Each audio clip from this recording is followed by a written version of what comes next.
सम्मानित साथियों, नमो बुद्धाय, जय भीम। आज के अम्बेडकर संदेश में आपका हार्दिक स्वागत है। आज के अम्बेडकर संदेश में हम आपके समक्ष रखने वाले हैं वर्ष 1850-51 में बम्बई प्रेसिडेंसी के शिक्षा बोर्ड की रिपोर्ट प्रस्तुत की जाती है। और ये बम्बई प्रेसिडेंसी का जो शिक्षा बोर्ड था उसकी रिपोर्ट के कुछ ऐसे अंश जहां पर हम बात करेंगे शिक्षा के बारे में। आखिर वो शिक्षा की व्यवस्था उस समय किस तरह की थी, क्या वास्तव में दलितों के लिए शिक्षा का प्रावधान था या नहीं। इस रिपोर्ट में दलितों के लिए, अस्पृश्यों के लिए शिक्षा का क्या प्रावधान था। मेरे साथियों, 1850-51 में अंग्रेजों का शासन देश में था और उस समय ये रिपोर्ट बहुत अहमियत रखती है। आखिर क्यों बाबा साहब ने डॉक्टर अंबेडकर संपूर्ण वांग में खंड 4 में इस रिपोर्ट के कुछ महत्वपूर्ण अंशों को प्रकाशित किया है। आप इस बात को महसूस कीजिए कि आखिर कुछ तो महत्व होगा, और इसलिए ये महत्वपूर्ण होने के नाते आज के अंबेडकर संदेश में हम आपके समक्ष रख रहे हैं। इसी खंड से पेज नंबर 106 से लेकर मेरे साथियों 110 तक आज का अंबेडकर संदेश अपेक्षाकृत लंबा होने वाला है, लेकिन महत्वपूर्ण होने के नाते, इतिहास जानने के नाते, क्योंकि आप इतिहास जानेंगे अपना, स्वयं का, अपने बहुजन समाज का, दलितों का कैसा इतिहास रहा, किस तरह शिक्षा हम सभी को नहीं मिलती थी, लेकिन आज वर्तमान में हमको बहुत सर्वसुलभ शिक्षा है। तो ऐसे में ये बीच का जो संघर्ष का रास्ता तय किया है वो किसने किया है, ये जानने के लिए हमें इतिहास पढ़ना होता है। और आज का अंबेडकर संदेश इतिहास जानने के दृष्टिकोण से बहुत महत्वपूर्ण है। इसलिए हमारा निवेदन है कि अंबेडकर संदेश को आप अंत तक वॉच कीजिए, सुनिए मेरे साथियों, और जानिए अपना इतिहास। बुद्ध बोधिसत्व अंबेडकर इंटरनेशनल सेंटर अर्थात BBAIC सारनाथ वाराणसी के सौजन्य से आज का अंबेडकर संदेश हम आपके समक्ष प्रस्तुत कर रहे हैं। सबसे पहला, कोर्ट ऑफ डायरेक्टर्स के मतानुसार बोर्ड द्वारा निर्धारित प्रणाली क्या थी। पैरा 5 में इसका जिक्र किया गया। जो रिपोर्ट के महत्वपूर्ण, संपूर्ण रिपोर्ट आपके समक्ष नहीं है, बल्कि उसके महत्वपूर्ण अंश हम आपके समक्ष रख रहे हैं। पैरा 5 में इस प्रकार इस प्रेसिडेंसी के शिक्षा बोर्ड ने शिक्षा योजना निर्धारित की कि जो माननीय कोर्ट से प्राप्त डिस्पैचों की प्रमुख निषेधाज्ञाओं के अनुरूप है, उसका गौर आधार है उन लोगों की राय जो भारत में शिक्षा प्रणाली के विकास पर मनोयोग से विचार करते रहे हैं, यथा ऑकलैंड के अल मेजर कैंडी तथा अन्य। उसका प्रमुख आधार है स्वयं अति बुद्धिमान स्वदेशी लोगों द्वारा खुलेआम घोषित आवश्यकताएं। हम दोहराते हैं कि परिषद में मान्यवर न्यायमूर्ति के पूर्ववर्ती ने बोर्ड को सूचित किया था कि यह प्रक्रिया बदली जाए। उच्च वर्गों को शिक्षित करने के औचित्य पर कोर्ट के विचार। मेरे साथियों, उच्च वर्गों को शिक्षित करने के औचित्य पर कोर्ट के क्या विचार हैं, ये पैराग्राफ 8 में दिया गया है। और इसमें लिखा है कि यदि हमें कहने की अनुमति दी जाए तो हमें माननीय कोर्ट के उतने ही सूझबूझ वाले संकेत इस बारे में दिख पड़ते हैं कि वे कौन से क्षेत्र हैं जिनकी ओर सरकारी शिक्षा की धारा को मोड़ा जाए। ध्यान दीजिए मेरे साथियों, वो कौन से क्षेत्र हैं जिनकी ओर सरकारी शिक्षा की धारा को मोड़ा जाए, खास तौर पर उस दशा में जब व्यय की इस शाखा के लिए अति सीमित राशि उपलब्ध है।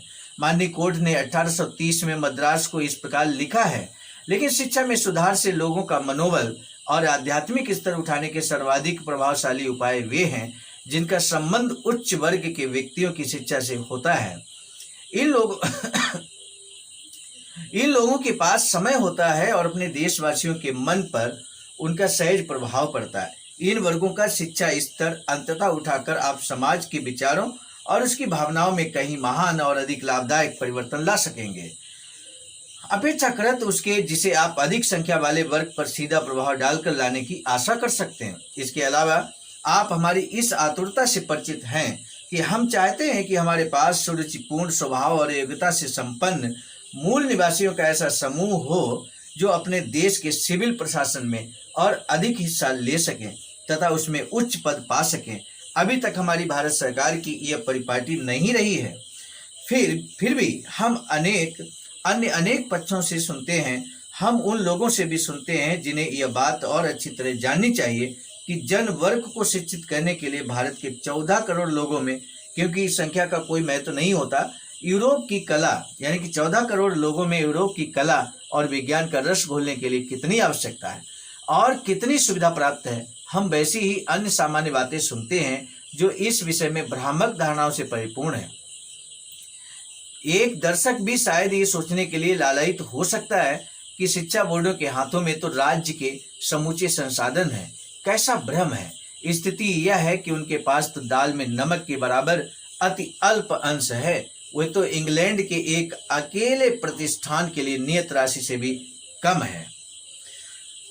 तो मेरे साथियों, आपने माननीय कोर्ट ने जो 1830 में मद्रास को इस प्रकार लिखा था उसको हमने आपके समक्ष रखा और यहाँ पर वो कोर्ट उच्च वर्ग के व्यक्तियों को शिक्षा प्रदान करने की बात कह रहा है। मेरे साथियों, निष्कर्ष है कि जन शिक्षा का कोई साधन है ही नहीं। ये निष्कर्ष पैरा 14 में लिखा है और भाषा लिखते हैं कि इन तथ्यों से यह स्पष्ट परिणाम निकलता है कि यदि 175 वर्नाकुलर स्कूलों को संगठन की समुचित दशा में रखने और 10,730 बच्चों की ठोस प्राथमिक शिक्षा देने के लिए पर्याप्त धन नहीं है तो देश के जन जन को 14 करोड़ लोगों को बंबई प्रेसिडेंसी के 9 लाख बच्चों को शिक्षित करने का समूचा प्रश्न ही निरर्थक हो जाएगा। उद्देश्य ऐसा नहीं है जिसे सरकार पूरा या लगभग पूरा कर ले। शिक्षा बोर्डों की अनसुनी उदारता की काल्पनिक अटकलों में फंसकर सीमित व्यवहारिक कर्म क्षेत्र से विचलित नहीं होना चाहिए। सीमित साधनों से संचालन की श्रेष्ठ प्रणाली के बारे में निदेशकों के कोर्ट के विचार यानी कि निदेशकों के कोर्ट के विचार क्या हैं, आइए हम जानते हैं। सीमित साधनों से संचालन की श्रेष्ठ प्रणाली क्या है, इस संबंध में कोर्ट के विचार क्या है, पैरा 15 में दिया गया है और लिखा है कि लगता है माननीय कोर्ट ने सदा ही उस निष्कर्ष को ध्यान में रखा है जो पिछले पैरा में स्पष्ट शब्दों में व्यक्त किया गया है। इस बात को ध्यान में रखते हुए कि लोगों में सुधार के लिए उनके शैक्षिक प्रयास केवल बहुत छोटे पैमाने पर ही किए जा सकते हैं, उन्होंने ये जरूरी समझा है कि वे अपनी विभिन्न सरकारों को बताएं कि सीमित साधनों से महानतम सफलताएं वास्तव में कैसे प्राप्त की जा सकती हैं। हम इस विषय में मद्रास सरकार को भेजी गई उनकी निषेधाज्ञाओं को उद्धृत कर चुके हैं। पैरा 7 में ये बात कही गई है और उसी तिथि को उस सरकार को भेजे गए डिस्पैच में उसी आशय की भावना व्यक्त की गई है। हमारी ये उत्कट इच्छा है कि हम भारत के मूल निवासियों के उच्च वर्ग को ऐसे साधन उपलब्ध कराएं कि यूरोपीय विज्ञान की शिक्षा मिल सके और सभ्य यूरोप के साहित्य तक उनकी पहुंच हो सके। अवकाश के क्षणों तथा सहज प्रभाव से लैस वर्गों को जो स्वरूप प्रदान किया जा सके वही अंततः समूचे जनवर्ग का स्वरूप निर्धारित करेगा। कौन है भारत के उच्च वर्ग? पैरा 16 जब ये बताया जा रहा है कि भारत में आबादी के केवल छोटे से भाग को सरकारी शिक्षा की परिधि में लाया जा सकता है और जब माननीय कोर्ट ने वस्तुतः तय कर लिया है कि यह भाग उच्च वर्ग का होना चाहिए तो यह समुचित करना आवश्यक है कि उच्च वर्ग में कौन कौन शामिल है। इसलिए यूरोपीय जिज्ञासु के लिए यह नितांत जरूरी है कि यूरोप की सदस्यताओं से अपने मन को मुक्त कर ले जो अक्सर स्वयं को अनजाने में चुपके चुपके आंग्ल भारतीय अटकलों की ओर ले जाती है। यूरोप की विशेषता इंग्लैंड की परिस्थितियों ने शिष्टाचार, धन, राजनीतिक व सामाजिक प्रभाव के सुस्पष्ट आधार पर उच्च एवं निम्न वर्ग के बीच एक लक्ष्मण रेखा खींच दी है। भारत में ऐसी कोई लक्ष्मण रेखा नहीं है। यहाँ सभी निरंकुश शासकों की भांति राजा की इच्छा सर्वोपरि थी। वह चाहे तो रंक को राजा बना सकता था, पर ऐसी कोई रेखा न होने के कारण यहाँ आचरण में सदैव भारी समानता रही है। अंग्रेजी धारणा के अनुसार भिखारी केवल पशु वार्डों में रहने के लिए या मुहताज खानों में बेगार करने के लिए उपयुक्त है। भारत में उसका सम्मान होता है और ब्राह्मणी अर्थात वैदिक विचारधारा के अनुसार आदरणीय है। उसके अनुसार वह एक ऐसा उच्च प्राणी है जिसने ज्ञान प्राप्ति और देवता की अखंड आराधना के लिए जीवन के सभी प्रकार के भोग तथा मोह को त्याग दिया है। भारत के उच्च वर्ग पैरा 17 में जो वर्ग अब भी भारत के प्रभावशाली और उच्च वर्ग समझे जाते हैं उनकी श्रेणियां इस प्रकार हैं। पैरा 17 में भारत के उच्च वर्ग है कौन, ये जानने के लिए आइए हम जानते हैं। पहला जमींदार और जागीरदार, भूतपूर्व सामंतों के प्रतिनिधि और देशी शक्तियों के उच्च पदाधिकारी, और वे जिन्हें क्षत्रिय वर्ग कहा जाता है, इन्हें उच्च वर्ग माना गया मेरे साथियों। पैरा 17 में इस बात का जिक्र है। दूसरा, व्यापार या वाणिज्य से धन अर्जित करने वाले अथवा वैश्य वर्ग को उच्च वर्ग माना गया। तीसरा, सरकार के उच्च कर्मचारी, जो सरकार के उच्च कर्मचारी थे उनको भी उच्च वर्ग भारत में माना गया।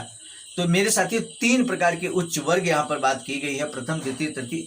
और चतुर्थ जो है वो भी आप जान लीजिए, चतुर्थ उच्च वर्ग जो है वो ब्राह्मण है।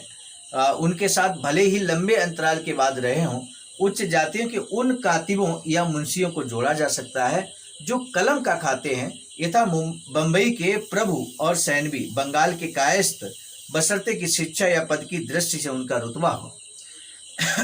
शर्त यहाँ जोड़ दी है, शिक्षा या पद की दृष्टि से उनका रुतबा हो, ये बात यहाँ पर कही गई। तो मेरे साथियों 4 प्रकार के यहाँ पर भारत के उच्च वर्ग लोगों की बात कही गई है। तो 4 वर्ग आपने समझ लिया। पहला जमींदार, दूसरा व्यापार या वाणिज्य में धन अर्जित करने वाला वैश्य वर्ग, तीसरा सरकार के उच्च कर्मचारी, प्रथम में यहीं पर क्षत्रिय वर्ग कहा गया, चतुर्थ में ब्राह्मण कहा गया। यानी कि यहाँ एक बात क्लियर हो गई, ब्राह्मण, क्षत्रिय और वैश्य, इसे उच्च वर्ग कहा गया। इसके साथ साथ जो सरकार के उच्च कर्मचारी थे उनको भी उच्च वर्ग कहा गया। ये रिपोर्ट है पैरा 17 में, भारत के उच्च वर्ग से संबंधित जो रिपोर्ट है वो पैरा 17 में दर्ज है। उस रिपोर्ट में मेरे साथियों ब्राह्मण सबसे अधिक प्रभावशाली है। बाबा साहब कहते हैं पैरा 18 इन 4 वर्गों में अतुलनीय दृष्टि से सर्वाधिक प्रभावशाली, अधिक संख्या में और कुल मिलाकर जो सबसे आसानी से सरकार द्वारा काम में लाया जा सकता है वह है ब्राह्मण वर्ग। पूरे भारत में ये बात सर्वविदित है कि पुराने जागीरदार या क्षत्रिय वर्ग हमारे राज्य में बराबर पतनोन्मुख हैं। उनका पुराना व्यवसाय समाप्त हो गया है और उन्हें नया व्यवसाय अपनाने में कोई रुचि या क्षमता नहीं दिखाई है और शांति का पाठ नहीं पढ़ा। प्रेसिडेंसी में भूस्वामियों के इस अभिजात वर्ग को संबल देने के लिए श्री एल्फिंस्टन और उनके उत्तराधिकारियों ने प्रयत्न बुरी तरह विफल हुए हैं।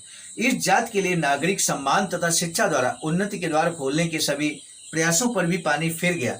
इस जाति को कुछ और भी नहीं सुहाता, वह तो झूठी शान शौकत और फिजूल खर्ची में मस्त रहती है। वह तो हिंदुस्तान के मैदानी इलाकों में अपने पूर्वजों की विजय गाथा की यादों में खोई रहती है। ना ही कुछ अपवादों को छोड़कर वैश्य वर्ग में उच्च शिक्षा के प्रभाव के लिए बहुत बड़ा मार्ग खुल सका है। यूं तो सभी देशों में होता है, पर भारत में अधिक से अधिक सभ्य यूरोपीय देशों की अपेक्षा व्यापारियों के नौजवान जल्दी ही शिक्षा समाप्त कर देते हैं ताकि वे अपने व्यवसाय के अनुसार या बाजार का विशेष अनुभव प्राप्त कर सकें। अंतिम वर्ग राज्य के कर्मचारियों का है। सरकार के संपर्क में आने वाले बहुत से लोगों पर उनका भारी प्रभाव होता है, लेकिन उनसे भी कहीं अधिक संख्या वाले उन लोगों पर उनका कोई प्रभाव नहीं है जो सरकारी सेवा में नहीं है और जनता में उनकी साख वैसी ही है जैसी कि इंग्लैंड के सरकारी कर्मचारियों की है, जिनके बारे में बड़े भद्दे ढंग से कहा जाता है कि वे तो सरकार के भाड़े के टट्टू हैं। ब्राह्मणों की विपन्नता भी जान लीजिए। ब्राह्मण सबसे अधिक प्रभावशाली है, ये बात यहाँ स्वीकार किया गया। इस रिपोर्ट में ब्राह्मणों की विपन्नता के बारे में पैरा 19 में लिखा है कि उपरोक्त विश्लेषण यद्यपि लंबी दिख पड़ती है परंतु फिर भी वह कुछ महत्वपूर्ण निष्कर्षों के लिए अपरिहार्य है। पहला तो यह है कि उससे पता चलता है कि शिक्षा के प्रचार के लिए जिस वर्ग का उपयोग प्रभावशाली वर्ग के रूप में सरकार कर सकती है वह है ब्राह्मण और लगभग उनकी जैसी उच्च जातियां। लेकिन ब्राह्मण तथा ये उच्च जातियां अधिकांशतः अति दरिद्र हैं। भारत के अनेक भागों में तो ब्राह्मण भिखारी का पर्याय बन गया है, यानी कि ब्राह्मण भिखारी का पर्याय है। तो ये बात यहाँ स्वीकार किया गया। धनी वर्ग फिलहाल उच्च शिक्षा का समर्थन नहीं करेगा, ये हेडिंग है। पैरा 20 में इस बात को कहा गया। अतः हम देख सकते हैं कि 24 अप्रैल 1850 के अपने पत्र में माननीय न्यायमूर्ति की परिषद ने जो कठोर आदेश दिया था उसे लागू करना कितना निराशाजनक है। सरसरी तौर पर वह स्वयं में कितना सत्यभाषी और समुचित दिख पड़ता है। वस्तुतः उसका स्वयं बोर्ड ने बहुधा प्रयास किया है, अर्थात उच्च शिक्षा को कठोरता से उस धनी वर्ग तक सीमित रखा जाए जो उसका खर्च उठा सकता है और असाधारण बुद्धिमत्ता वाले नौजवानों तक भी।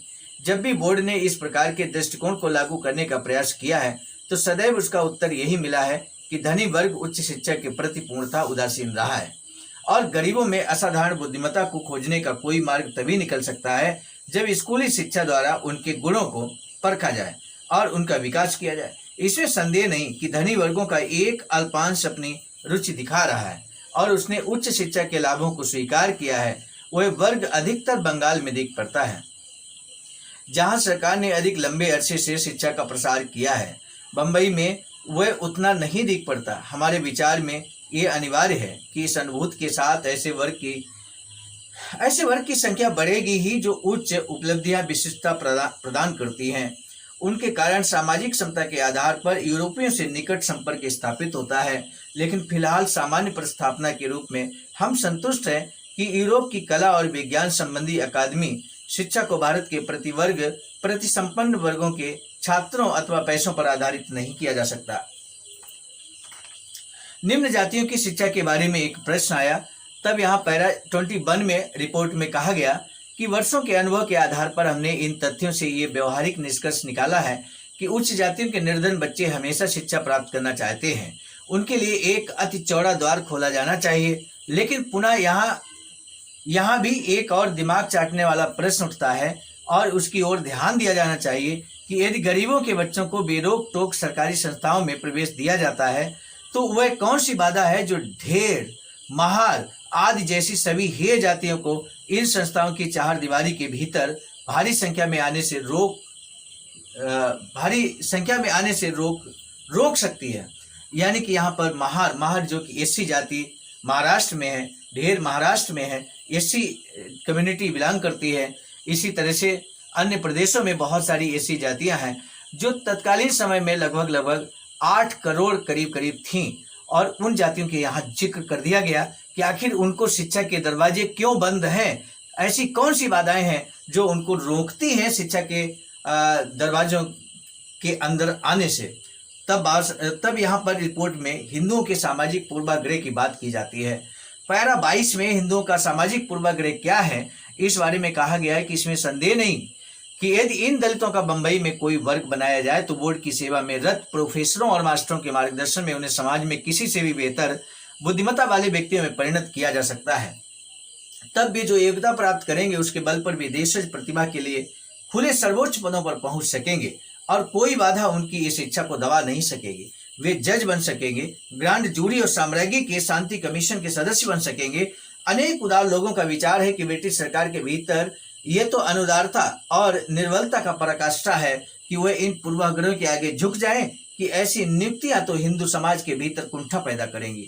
अतः जाति के बंधनों पर खुला प्रहार किया जाना चाहिए। मेरे साथियों, इस रिपोर्ट में जिक्र किया गया जाति जो शोषण होता था, अत्याचार होता था, छुआछूत होती थी, इस पर इस रिपोर्ट में कड़ा प्रहार करने की बात कही गई। मेरे साथियों, इसका तात्पर्य यह है कि उस समय हम सभी के लिए शिक्षा के दरवाजे बंद थे मेरे साथियों।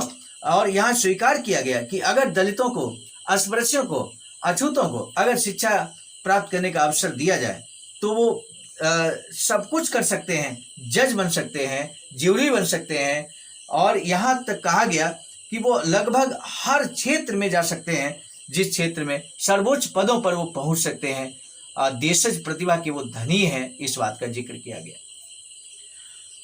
माउंट स्टुअर्ट एल्फिंस्टन के विवेकपूर्ण विचारों का उद्धरण। मेरे साथियों, माउंट स्टुअर्ट एल्फिंस्टन के विवेकपूर्ण विचारों को हमें जानना चाहिए।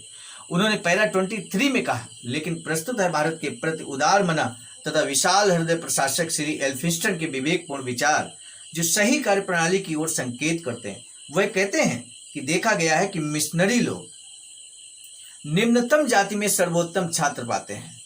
जो मिशनरी लोग होते हैं, जो काम करते धरातल पर, उनको जो छात्र मिलते हैं वो कहाँ मिलते हैं? निम्नतम जाति में सर्वोत्तम छात्र मिलते हैं। ये स्वीकार किया, लेकिन हमें इस बारे में सतर्क रहना ही होगा। हम उस जात के लोगों को कोई विशेष प्रोत्साहन किस प्रकार प्रदान करते हैं? वे न केवल अति हेय हैं, बल्कि वे समाज के बड़े बड़े विभाजनों की अति अल्प संख्या वाले लोगों में से हैं। आशंका है कि यदि हमारी शिक्षा प्रणाली ने सबसे पहले अपनी जड़ें उनके भीतर जमाई तो वह कभी और विकास नहीं करेंगी। हमारे सामने एक ऐसा वर्ग आ सकता है जो उपयोगी ज्ञान में तो शेष से बेहतर होगा, पर वह उन जातियों की घृणा का पात्र हो जाएगा जिन्हें हम नई उपलब्धियों वाले वर्ग से हीन समझने लगेंगे। ऐसी स्थिति वांछनीय होगी जब यदि हम इसी पर संतोष कर लें कि हम अपनी शक्ति का आधार अपनी सेना या आबादी के एक हिस्से की कुर्की को बना लें, लेकिन उसका हर ऐसे प्रयास से कोई मेल नहीं खाता जो और अधिक व्यापक आधार पर टिकी हो।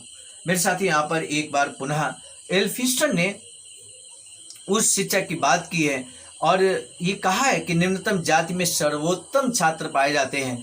इस बात का यहाँ पर जिक्र किया है एल्फिंस्टन ने।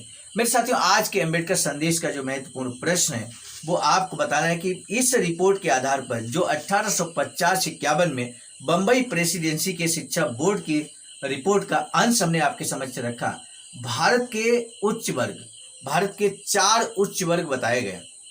वो चारों उच्च वर्ग संक्षेप में आपको बताने हैं। भारत में उस समय उस रिपोर्ट के पैरा 17 में भारत के 4 उच्च वर्ग बताए गए। वो 4 उच्च वर्ग कौन से हैं आपको बताना है आज के अम्बेडकर संदेश में। महत्वपूर्ण प्रश्न है आपके लिए। कमेंट सेक्शन में हमें आपके जवाब का बेसब्री से इंतजार रहेगा। आज का अम्बेडकर संदेश अपेक्षाकृत लंबा था, लेकिन महत्वपूर्ण बातें हमने आपके समक्ष रखी। कल का अम्बेडकर संदेश बेहद खास होने वाला है। बहिष्कृत हितकारिणी सभा दलित वर्ग संस्थान बंबई की ओर से बाबा साहब का एक सुंदर सा वक्तव्य होता है। उस वक्तव्य को हम कल के अम्बेडकर संदेश में आपके समक्ष प्रस्तुत करेंगे। ऐतिहासिक वक्तव्य है बाबा साहब का, जो आपको जानना बहुत जरूरी है। आज के अम्बेडकर संदेश को आपने अंत तक वाच किया, सुना, इसके लिए हम आपका तहे दिल से साधुवाद व्यक्त करते हैं। आज के अम्बेडकर संदेश के जन जन तक पहुंचाने के लिए आप कृत संकल्पित हैं। इसी निवेदन और आह्वान के साथ दीजिए इजाजत। मिलेंगे नए अम्बेडकर संदेश में। आप सभी को सादर नमो बुद्धाय, जय भीम। सामान्य साथियों, हम एक महत्वपूर्ण बात बताना उचित समझते हैं। बाबा साहब की अधूरी इच्छा के अनुरूप एक वैचारिकी सेंटर निर्माणाधीन है सारनाथ वाराणसी में, जहां पर 14,000 स्क्वायर फीट जमीन परचेज कर ली गई है ring road green city Faridpur Sarnath में। वैचारिकी सेंटर के प्रशासनिक ब्लॉक का निर्माण कार्य कंप्लीट हो चुका है। शानदार बेहतरीन प्रशासनिक ब्लॉक का निर्माण पूर्ण हो चुका है। आगे अब मुख्य भवन को बनाने की बारी हम सबकी है और इस हेतु आप दिए गए अकाउंट नंबर पर अपना अमूल्य योगदान कर सकते हैं। आज का अम्बेडकर संदेश हम लेकर उपस्थित हुए थे मिशन नायक बुद्ध मित्र मुसाफिर सर, राष्ट्रीय अध्यक्ष आवाज का नई दिल्ली की प्रेरणा प्रस्तुत करता हूं मैं स्वयं सर्वजित आर्य, राष्ट्रीय मीडिया प्रभारी IIT सेल आवाज का नई दिल्ली। मिलेंगे नए डॉक्टर अम्बेडकर संदेश में, तब तक दीजिए इजाजत। आप सभी को सादर नमो बुद्धाय, जय। सामान्य साथियों, यदि आप हमारे इस चैनल आवाज का ऑफिशियल, जिस पर नियमित सुबह 5 बजे डॉक्टर अम्बेडकर संदेश आपको मिलता है, आप हमारे इस चैनल को सपोर्ट करना चाहते हैं तो हमारा आपसे निवेदन है कि आप हमारे इस चैनल को सब्सक्राइब कर लें, वीडियो को शेयर, लाइक, कमेंट जरूर करें।